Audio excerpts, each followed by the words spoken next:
welcome to another edition of Beyond the Stands. Of course, I'm your host, Rick Semmler, and joining me is a former Wabash Valley basketball standout. I'm talking about Linton star Vanessa Shafford.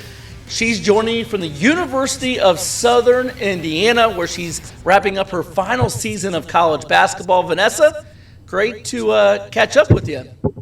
Great to have you. Thank you for having me. It's good to catch up with you too. Now, one of the reasons I'm having her on, she's had an incredible career at USI, and on Sunday, she became the school's all-time leader in three-pointers made, 195. She's passed that now and counting. She broke the old mark that was set back in 2014. I know you didn't go there to get in the record books, but you are in the record books. How exciting is that for you? It's very exciting. Definitely a surreal experience, having your name associated with anything in the record books here at USI. It's such an established program, and just to be able to kind of make your mark here is a cool thing, and obviously couldn't have done it without teammates, coaching staff, and all of that included. And I credit all past teammates, all present teammates, all of that. But it's just a really cool thing. I'm really blessed to be able to say that I'm in there. So, you know, when I saw that you were in line to break the three-point record, you hit a lot of threes at Linton, but you, to me, were a scorer at Linton. Do you feel your three-point shot has developed even better in college? For sure. You have to work on it, obviously, and I have been for 4 years. But just the idea of just being able to score at this level of athletics and at the Division I level is something that I try and work on every day, and try and bring that part of my game to our team and everything. But the three is just something that I've always had confidence in. So being able to work on that and then see it kind of pay off is just really cool. Now, you broke the all-time three-point record earlier in the season. You joined the 1,000-point club at USI. We talked about you scoring. You hit that milestone. Was that pretty cool for you as well? For sure. You look at those 1,000-point scorers here at USI, and it's just a bunch of legendary names. So, again, another blessing to be named with them and kind of have my name included in that. Now, you dominated at the high school level. Every kid, goes to college and thinks, I'm going to do this, I'm going to do that. When you went to USI, I'm sure you thought you'd have a pretty good career, but did you think you'd put up the numbers that you've done at the Division I level? I didn't know what to expect, honestly. Coming from Linton and having a lot of success with the team there, and I just wanted to carry over what I learned from high school experiences into my college experiences, and obviously learning a lot more here and developing both as an individual and as a basketball player, and just understanding life lessons as well is something that I'll carry on. But yeah, just the whole college experience has been a blessing, and I'm so glad I got to do it here at USI. And the accolades and everything are just the sugar on top of it all, or icing, I guess, on top of the cake. But yeah, it is. And I really don't like to pay attention to that stuff, just because the experiences and being with my team and all that, that's the most important thing to me. And everything that we've been able to accomplish has been really cool. That's awesome that you're, just enjoying life and enjoying your college career. Speaking of your team, very unique situation. You went to Southern Indiana in their transition from Division II to Division I, which if the average fan doesn't understand, there's a transition period where you can't play in the NCAA tournament. You won the conference tournament last year to qualify for the NCAA tournament. You didn't get to go. You guys are, once again, one of the top teams in the OVC. As a player, you don't play just to make the NCAA tournament, but you want to play in the NCAA tournament. So what's the drive of you and your team knowing that no matter how well you do or what tournament you win, you can't make the NCAA tournament? Yeah, that was obviously a topic of discussion when this whole transition to Division I thing became a thing. And like you said, I was in the middle of it all. My teammates were. And the topic of conversation there was just, are we going to be able to compete for championships? And the answer was yes, and we were all on board after that. It's just really cool to be a part of something as historic as a school transitioning to Division I. But our main concern was, like you said, the motivation. What's that going to come down to? And I think it really showed last year, it's showing this year, and that first year. But just being able to play in the things like the NIT and still being able to play in the conference tournament, stuff like that is good motivation. Looking at conference standings every week and all of that, it puts that target on your back and that chip on your shoulder to just keep going and not really care about the NCAA tournament, even though it would be cool to compete in. You still have the things like the NIT and the conference tournament that you're kind of gearing towards and have your goals set there. Is it cool, like you said, you don't get to play in the NCAA tournament, but you did play in the WNIT tournament last year. You got a chance to do that again this year, but you're part of a historic feat. I mean, moving from D2 to D1 is a big deal. When people look back, you'll be part of that group that talked about they're the team that moved us to Division I. Is it cool to be part of that? Yeah, I didn't really think about it until people. I don't think about it until people really tell me. I think too, being a part of it and then finishing out my career here at USI, I think I'll be able to really reflect on what we were able to do as an institution. But right now, it hasn't really sunk in that I was a part of all that. Me and my teammates were. But it is a cool thing that I think a lot of people will be talking about for years to come. Got to thank our sponsors of the show, Crow Equipment Incorporated and Andrews Heating and Air Conditioning, your 2018 American Standard Heating and Air Conditioning Building Higher Standard Award winner for quality and reliability you can depend on. Call Andrews Heating and Air Conditioning, 765-832-9401. Okay, so I remember covering your whole high school career and the competitor you are.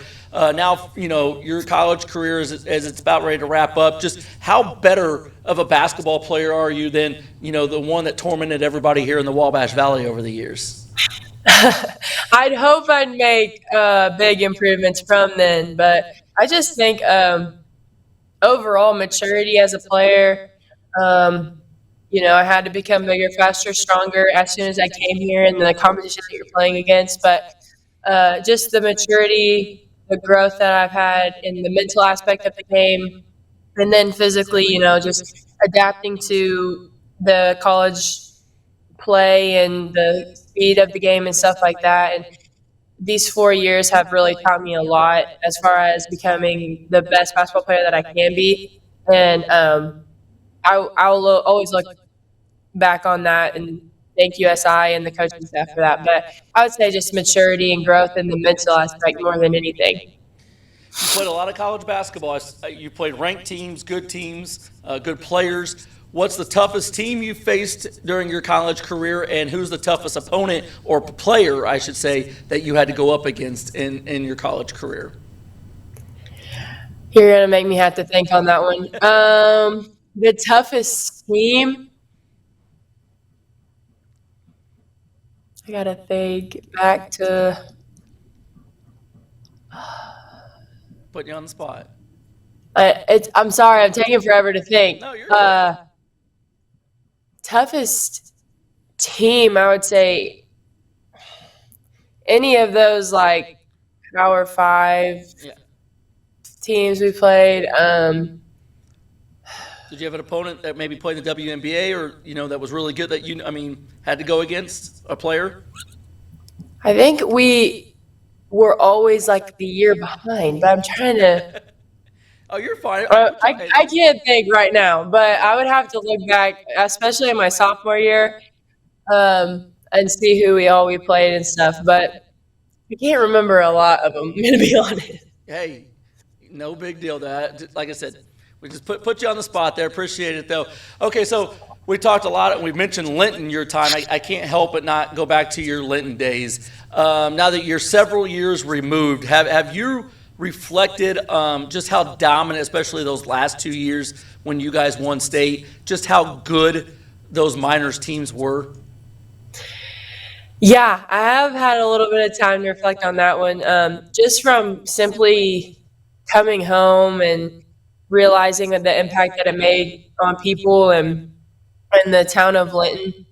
And I still use those experiences like here today and learning curves and everything like that. And I don't yet realize the big impact it made, but these past 4 years, I've realized like how cool it was to be able to experience all that and to win your last high school games and go to Baker's Life a couple times. Like those are things that a lot of people don't get to experience. So I don't take that for granted at all, and I'm so thankful for that time and everything that I've learned there. And I still talk to Coach Rimmel about stuff and just the lifelong friendships that you make just going through those experiences together.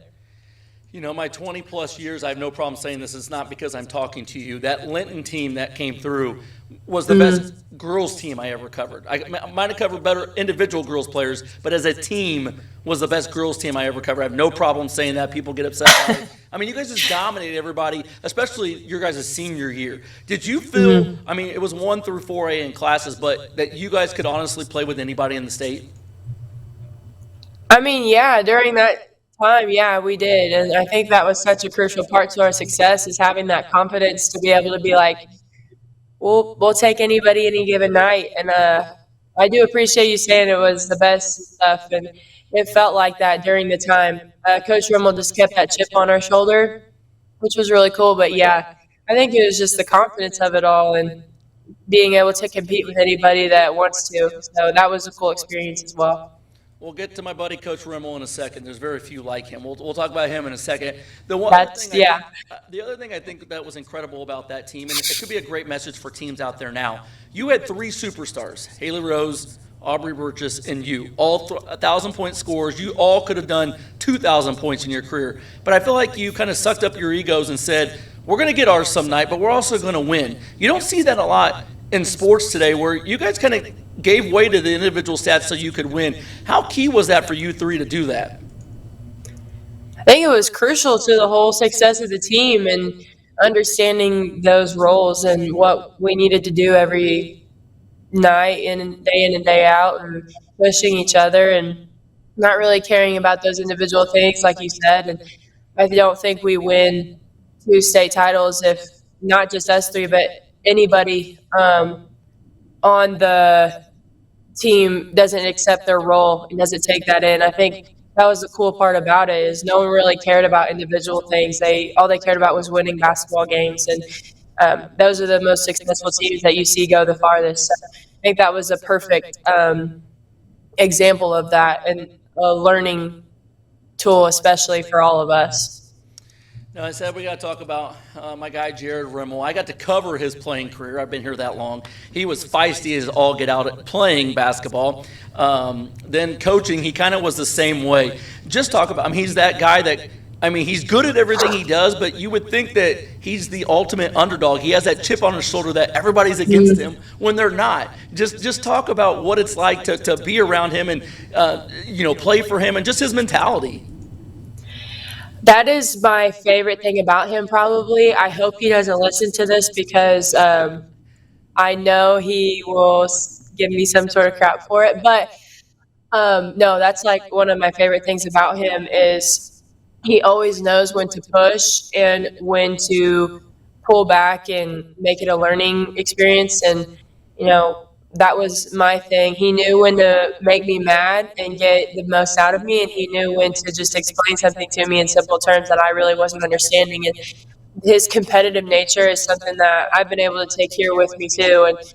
And just the experiences that he's taught me as a coach and just watching, he still played pickup when I was there, and just seeing him compete is something that I took in, and I understood how bad he wanted to compete, and that helped me too. So his competitive nature and, like you said, just being that underdog I always take that into account, and I really think he taught me a lot about that, which is cool.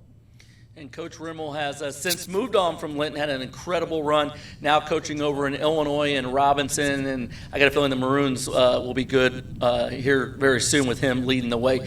Before we let you go, I got to ask, you're wrapping up your college career. You're going to be an adult officially soon here, no more, being a college student. People might wonder, Yeah. what's next for you? You mentioned you already graduated, you're getting your master's. What's next for Vanessa? I would like to know as much as everybody. I definitely want to stay in the basketball realm, but I honestly don't know.